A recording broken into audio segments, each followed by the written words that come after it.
Hello guys, welcome back to the channel. आज आपके साथ मैं अपने SBI PO एग्ज़ाम्स की एग्ज़ाम गिवन एक्सपीरियंस बताऊंगी कि मुझे कैसा लगा और मैंने कितने अटैम्प्ट्स किए अपने शिफ्ट में। मेरा शिफ्ट थर्ड शिफ्ट था, जिसके 1 PM वाली जो स्लॉट होती है वो था मेरा शिफ्ट। और मैंने लास्ट ईयर भी SBI PO दिया था, तो मुझे उसके अकॉर्डिंग पेपर थोड़ा सा मॉडरेट लगा। ऐसा नहीं कि सिलेबस चेंज हुआ था, सिलेबस वही था, लेकिन जो क्वेश्चंस का जो लेवल था ना, वो थोड़ा सा उन्होंने टफ कर दिया है कि बच्चे उतना अटैम्प्ट नहीं कर पा रहे, जिसकी वजह से जैसे कि मॉक हम देते हैं तो मॉक में हमारे अच्छे स्कोर आ जाते हैं। आपने देखा होगा, मैंने अपने मॉक्स के स्कोर भी शेयर किए थे, तो ईजिली 65 प्लस को आराम से मेरे आ जा रहे थे, ऑली बोर्ड या गाइडली के मॉक, दोनों में से किसी के भी। लेकिन इस एग्ज़ाम में मुझे ऐसा लगा कि मोस्टली बहुत कम ही ऐसे बच्चे होंगे जो 60 प्लस एक्यूरेसी के साथ फुल अटैम्प्ट कर पा रहे होंगे, क्योंकि पेपर का लेवल थोड़ा मॉडरेट किया गया है, क्योंकि वैकेंसी भी कम है। तो जैसा कि उन्होंने कम बच्चे को लेना है मेंस के लिए, तो ऑब्वियसली उन्होंने इस चेंज को अपनाया है और लेवल को थोड़ा बढ़ाया है। तो आगे जिनका एग्ज़ाम है वो उस अकॉर्डिंग ही अपनी तैयारी करें, जिससे उनको काफ़ी बेनिफिट होगा। तो सबसे पहले मैं बताऊंगी अपने अटैम्प्ट्स, मेरे अटैम्प्ट्स कितने रहे। तो जैसे कि सबसे पहले इंग्लिश का सेक्शन खुल रहा था, तो इंग्लिश में जो 10 क्वेश्चंस ऐड हुए हैं ना, जैसे कि पहले 30 क्वेश्चन आते थे, अब 40 क्वेश्चंस आ रहे हैं। तो हमें लगा था कि क्या RC नया दे देंगे या कोई नया बड़ा क्वेश्चन या क्लोज टेस्ट भी दे देंगे, तो ऐसा कुछ नहीं है, वो मिसलेनियस क्वेश्चन ही ज़रा डाल रहे हैं। तो RC एक ही आया था और एक पैराजंबल था। तो पैराजंबल का सीक्वेंस अगर आप लोगों को याद है तो आप लोग कमेंट कीजिएगा। BDCAE मेरा बना था थर्ड शिफ्ट का। आप लोगों ने क्या बनाया है प्लीज़ आप कमेंट सेक्शन में, अगर इस शिफ्ट से हैं तो प्लीज़ बताइएगा, जिससे कि हमें भी कंफर्म पता चलेगा कि हमारा सही बना है या नहीं। और फिर एरर के क्वेश्चन थे 5, जिसमें से एक में इनकरेक्ट पूछा था।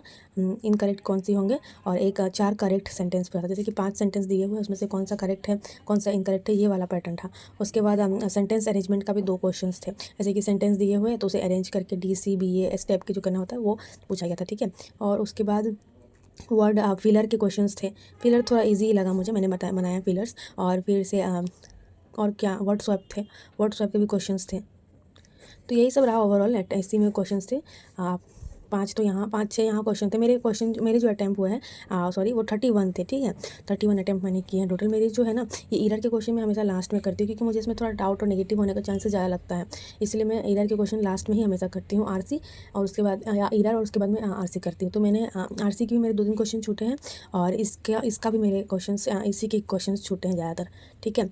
इसका तो मुझे लगता है पूरा ही मेरा छूट गया है, क्योंकि टाइम भी काफ़ी कम हो गया था मैंने ये सब में ज़रा बनाने में, क्योंकि ये सब सारा स्कोरिंग होता है, तो मैंने ये सब में पहले बनाया। और RC और इसी में मैंने लास्ट के लिए छोड़ा था, तो फिर मैं RC करने लगी, तब तक ये कुछ टाइम खत्म हो गया, तो ये सारा मेरा क्वेश्चन छूट गया। RC में एक वर्ड था फर्म, तो उसका आपने मीनिंग क्या लिखा, मैंने कंपनी किया है, ये आप बताइएगा। और एक था आपका स्पेस, तो उसका मैंने एरिया किया है, आपने क्या किया है ये भी आप बताइएगा, ठीक है। और उसके बाद आता है क्वांट क्वांट का तो मेरा अटैम्प्ट काफ़ी कम रहा है। ओवरऑल मैंने 15 ही अटैम्प्ट किया है, जो कि अगर शिफ्ट वाइज देखा जाए तो ठीक है, क्योंकि बहुत थोड़ा कैलकुलेटिव पेपर था। ऐसा नहीं कि पेपर बहुत टफ था या क्वेश्चन हमें समझ नहीं आते, क्वेश्चन समझ आ रहे थे, लेकिन जो डिफ़िकल्ट था और मतलब डिफ़िकल्टी लेवल था और कैलकुलेटिव था, इसकी वजह से क्वेश्चंस बनाने में काफ़ी समय लग रहा था। इसमें एक अरिथमेटिक के ही, मतलब अरिथमेटिक के क्वेश्चंस थे, और ना कुछ मिसिंग रोंग नंबर सीरीज आई थी 3, जिसमें से एक मैंने बनाया है, 2 मैंने नहीं बनाया है। और अरिथमेटिक मैंने बनाया है, यहाँ हो गया ना, अरिथमेटिक बनाया है मैंने। और कितना बनाया मुझे याद नहीं अभी, लेकिन अरिथमेटिक के क्वेश्चंस अच्छे थे। और DI थी, 3 DI थी, ठीक है। एक कैसलेट DI थी और 2 DI थी। एक जिसमें एक्स का वैल्यू निकाला था, जो मेरा 6 आ रहा था, ठीक है। आप बताइएगा कितना आपका आ रहा था। और एक और DI थी, वो मुझे याद नहीं आ रहा, क्योंकि मैंने वो नहीं बनाया।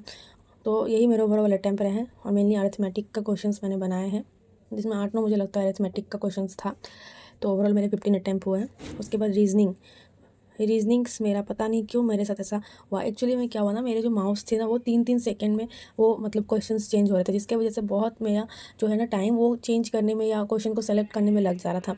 मेरी रीजनिंग में मैंने पजल बनाया, वो बिहार और गोवा और सिक्किम वाला, ठीक है। और टोटल मेरे इसमें 15 ही अटैम्प्ट हुए हैं, जो कि काफ़ी अच्छा अटैम्प्ट नहीं है। मुझे इसको मैं ज़्यादा करना था, कम से कम 20 प्लस अटैम्प्ट हो जाता है अगर मैं सही से बनाती तो, लेकिन एक वो मेरे माउस के प्रॉब्लम की वजह से, और एक जो थी जिसमें 3 भीतर देख रहे थे, हाँ 3 सेंटर की तरफ थे, और 3 बाकी सारे 5 जो थे बाहर की तरफ देख रहे थे।